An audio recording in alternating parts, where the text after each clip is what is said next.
Sous la présidence du chef de l'État, M. Patrice Talon, le Conseil des ministres s'est réuni ce mercredi 5 novembre 2025 et a pris les décisions dont voici la teneur. S'agissant des mesures normatives, en point 1, transmission à l'Assemblée nationale pour examen et vote du projet de loi portant Code des forêts et de la faune en République du Bénin. Les textes de loi qui réglementent le secteur forestier dans notre pays sont épars et traitent séparément des domaines spécifiques relatifs à la flore, la faune, au commerce international des espèces de faune et de flore, au pâturage et parcours naturels. À cet égard, la loi numéro 93-009 du 2 juillet 1993 portant régime des forêts en République du Bénin, qui est la référence, mérite une actualisation au regard des évolutions enregistrées au fil des années. Aussi s'est-il avéré pertinent de regrouper l'ensemble des textes de loi en un seul code qui couvre tous les champs de la gouvernance du secteur forestier pour une mise en cohérence globale.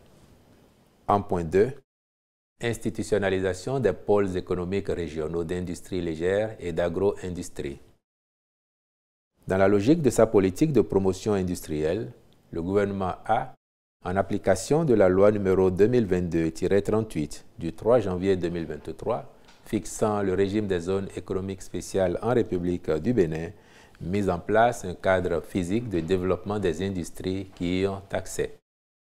Quelques années seulement après, il est encourageant de noter que la zone économique spéciale de Glodjigbe connaît un essor remarquable, une dynamique que viendront conforter celle de Semekpoji et de Kétou.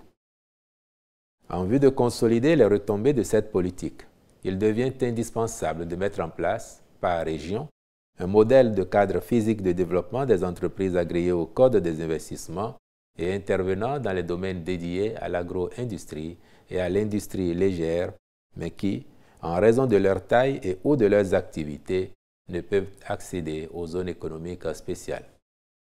C'est ce qui motive la création des pôles économiques régionaux sous la responsabilité d'autorités d'administration et de régulation. Celles-ci auront des missions spécifiques incluant notamment la réalisation d'études de faisabilité, la sélection des sites et le zonage des tracés. Le présent décret en précise les modalités d'implémentation et l'effet escompté est le développement équilibré du territoire. En point 3, création de la Société de développement forestier SODEF-SA et approbation de ses statuts. Dans la poursuite de la restructuration de la filière bois, pour promouvoir davantage la production de bois énergie, cette société s'attellera à contribuer au développement d'une économie locale avec l'inclusion des populations riveraines.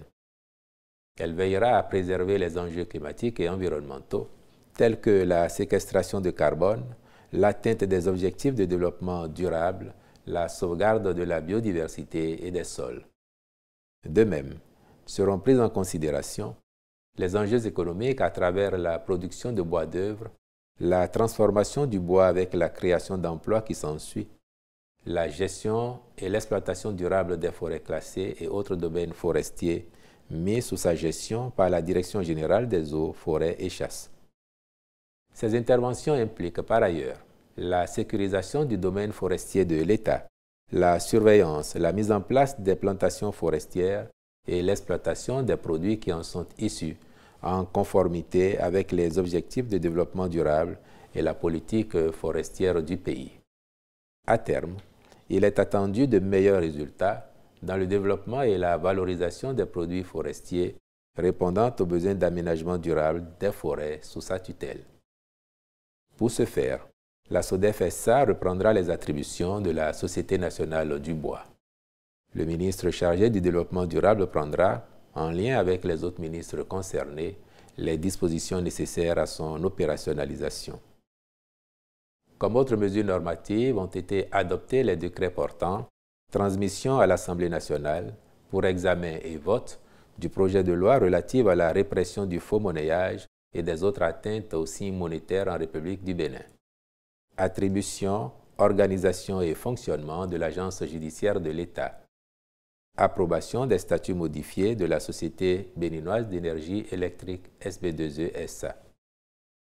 Au chapitre des communications, en point 1, réalisation d'études dans le cadre de la construction ou de la réhabilitation de 80 retenues d'eau dans différentes localités du Bénin.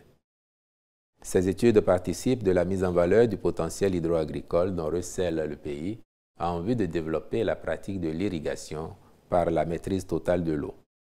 L'objectif est de renforcer les capacités de résilience de notre agriculture et d'accroître sa compétitivité. À cet effet, il est prévu la construction de 60 retenues d'eau à vocation agro-pastorale et la réhabilitation de 20 autres réparties dans plusieurs départements et communes. Le Conseil a marqué son accord pour la contractualisation avec un groupement de bureaux spécialisés aux fins de conduire ces missions.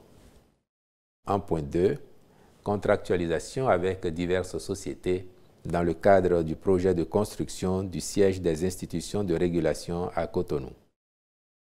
Il s'agit d'un complexe immobilier de type R+8 avec un sous-sol à usage de parking implanté sur une superficie de 9 821 m² qui permettra d'offrir aussi bien un cadre de travail confortable au personnel des dites institutions que des facilités d'accès aux usagers. S'agissant des rencontres et manifestations internationales, enfin, il a été autorisé la participation de notre pays à la 54e session ordinaire du Conseil d'administration de l'École inter-État des sciences et médecine vétérinaire de Dakar du 17 au 21 novembre 2025 à Lomé au Togo, puis l'organisation au Bénin d'une conférence sur le logement en Afrique francophone du 5 au 7 février 2026. Je vous remercie.